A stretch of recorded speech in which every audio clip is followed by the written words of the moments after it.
Lahat ng musikero may kwento. At dito sa Canada, madalas dito nagsisimula ang kwento na yan, sa Long and McQuaid.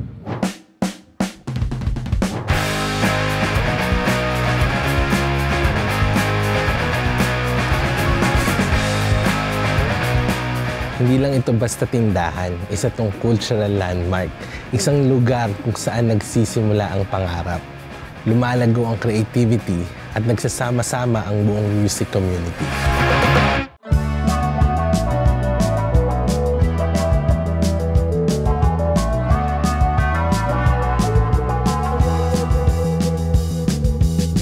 Nagsimula ito noong 1956, isang maliit na tindahan lang noon sa Bloor Street, Toronto. Ngayon, over 90 stores, coast to coast.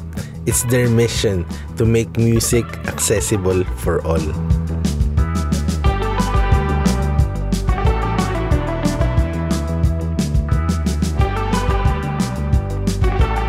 Minsan hindi ka lang pumupunta ng Long and McQuaid para bumili.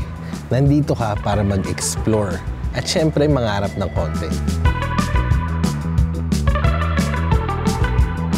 Pagpasok mo pa lang, mararamdaman mo agad creativity, camaraderie at respeto sa musika, kahit anong genre ka pa.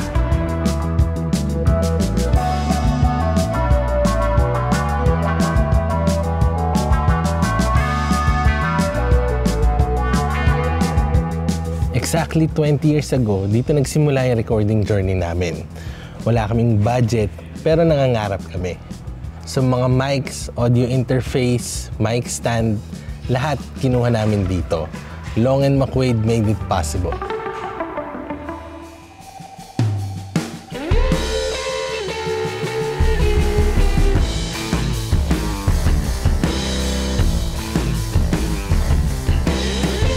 Dito ko binili ang first guitar ko. Seryoso, hindi ko makakalimutan yon. Dito namin nakuha lahat ng mga gamit namin, bawat kanta, bawat demo, may bakas ng tindahang to. Wala akong pera nun, pero dahil sa payment plan nila, naiuwi ko yung gitara ko.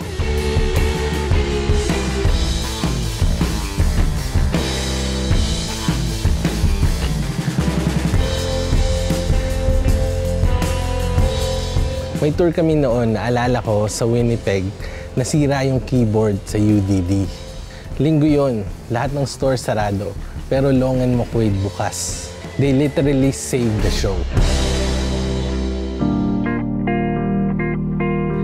Hindi lang sila nagbebenta ng gamit.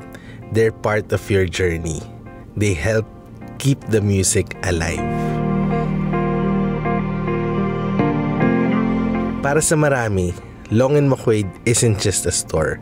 Isang lugar kung saan muling nabubuhay ang passion mo.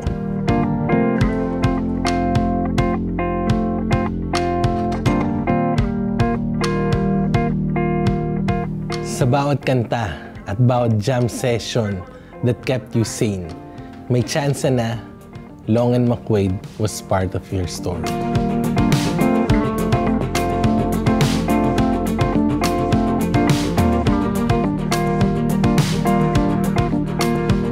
Sa bansa kung saan malamig ang klima at Long and McQuaid ang naging tahanan nito.